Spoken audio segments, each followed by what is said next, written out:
Hi everyone, welcome to Farm. We're going to be talking about ranked choice voting recounts.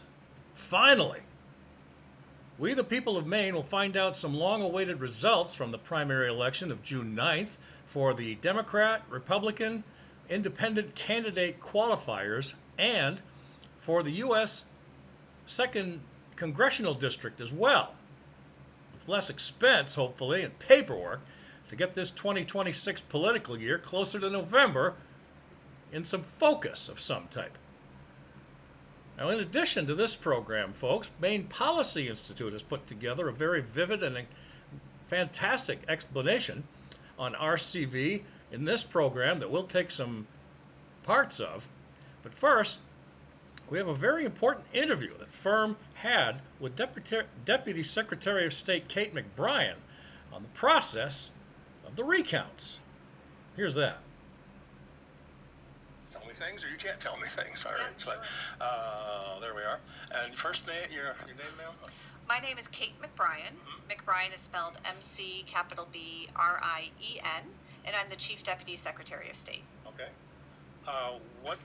This started last Friday, I believe, right? It did. This is the ranked choice voting tabulation. And so on Friday, we started the beginning of the process, which is just to compile all of the paper ballots and the data from the memory sticks from tabulator machines and compile them all together. We have to have one central database in order to run ranked choice voting. So it takes quite a while to scan all of those ballots, upload all that information.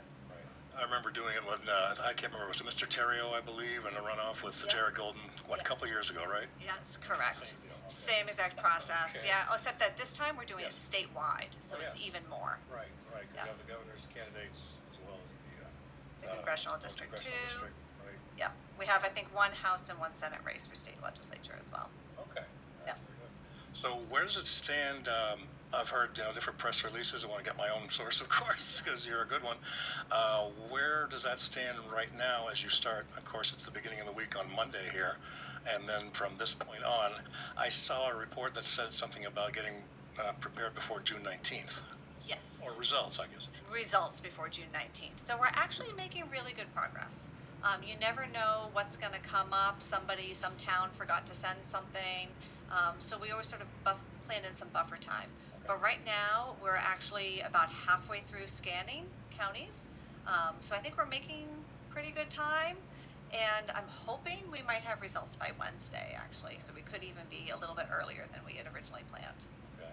Is there any kind of controversy involved with this? And what I mean by that is has there been any kind of things that you've noticed or things that are from the outside, people saying this, is there any controversy as far as conflict of interest and this sort of thing as the recount goes on? I don't think so. I think right now it's actually been a very boring process, and in elections we love boring. Boring is really good because that means nothing's going wrong, nothing's really dramatic. I think one of the questions that has come up is Secretary of State Shanna Bellows is a candidate this year. She has actually completely removed herself from this tabulation and vote counting process. She's not here, she's not involved, she hasn't been involved in this election from the beginning. That's all being run by me as Chief Deputy Secretary and our Deputy Secretary for Elections is Julie Flynn. Okay. When did that take place? From the beginning, actually, of the election. As soon as she announced, she said she's not going to be involved with any of this. Back on the 9th? No, whenever she announced last year. Oh, from last year. Yeah, oh, yeah, okay. she has not been involved at all in any decision. Just for clarification, that's all. So I appreciate that. Yeah. Okay. Well, thank you, ma'am, and I appreciate your time, and good luck with the process. Thank you. Stick around. It's really boring to watch, but we will actually give an announcement once we know we're close to actually running the race, because it really is just uploading all this information. We'll let people know about 2 hours before when we expect to actually run that race to give people time to get here so they can see it, and then that's a practically instantaneous process. Well, where will that take place? All right here. Oh, okay. So, Yep. Very good. Thank you, ma'am. Yeah, you're welcome. Appreciate your time. Thank you. Did that work?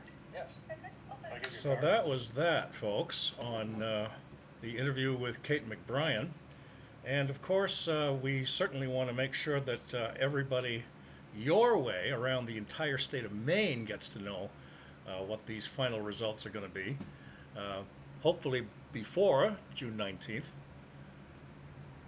And we've got some more information from our friends at the Maine Policy Institute to pass along to you. They've done quite a extensive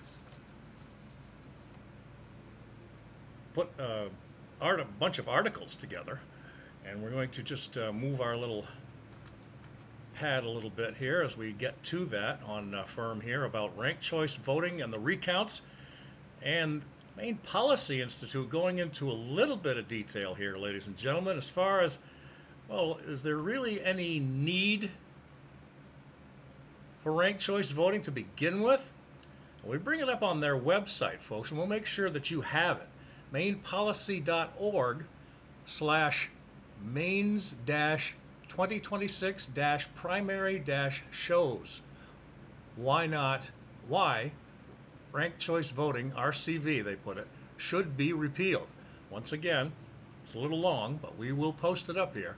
mainepolicy.org, that's half the battle, but then put a slash, and then put Maine's with dashes, 2026 primary shows why RCV should be repealed. So, Maine voters went to the polls, as everybody knows, on June the 9th, but in several of the state's most important primary races. Election day did not actually produce a winner. Instead, both gubernatorial primaries and the Democratic Party in Maine's 2nd Congressional District are headed into ranked choice voting tabulation. As a result, people are left waiting days after the election day to find out who actually won.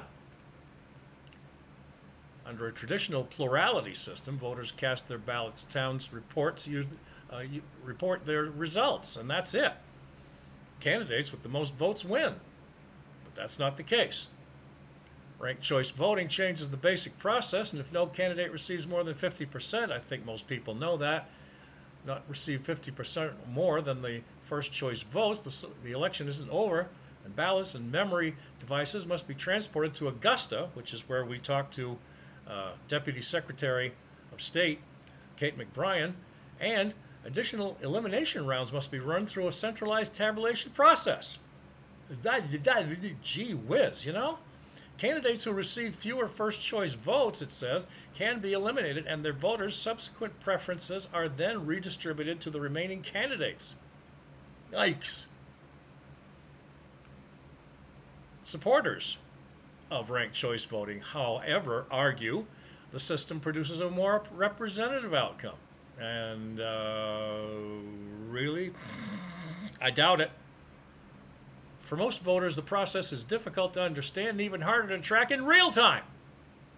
The first round of results may show one candidate leading, only for the final outcome to depend on later rounds that occur days later, and sometimes, in the case of, you heard me talking to the deputy secretary there about the Austin Terrio and Jared Golden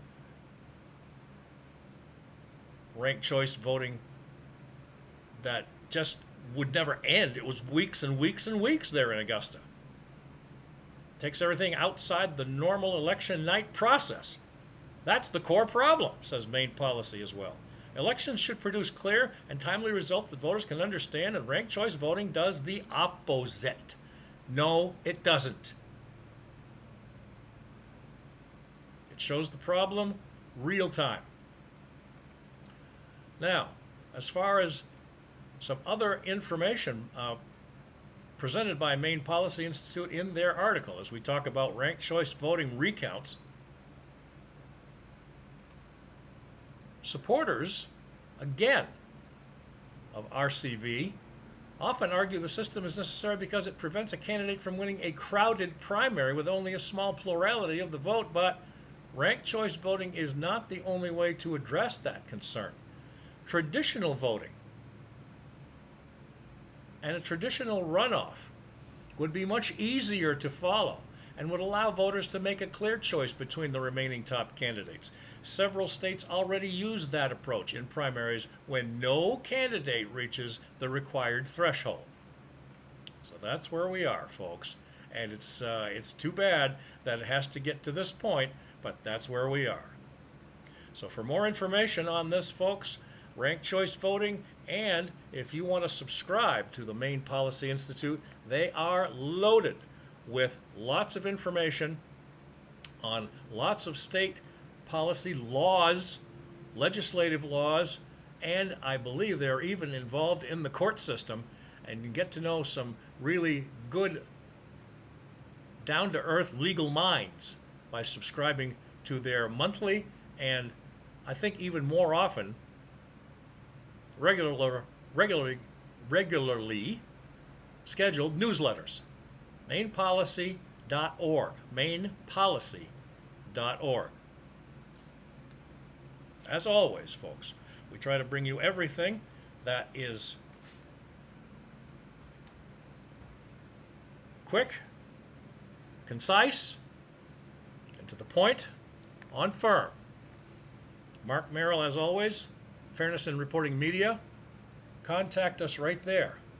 fairnessinreportingmedia@gmail.com, fairnessinreportingmedia@gmail.com, 24 hours a day, 7 days a week. And give us some of your ideas on topics that we should be covering or could be covering now that we've got the primary out of the way, and hopefully, as Ms. McBrien says, the recount on this ranked choice with Shenna Bellows out of the way can get things done. We can move on. We're always on YouTube, X, and Substack for our podcasts. Stay safe, everyone. Enjoy the summer. Peace to all.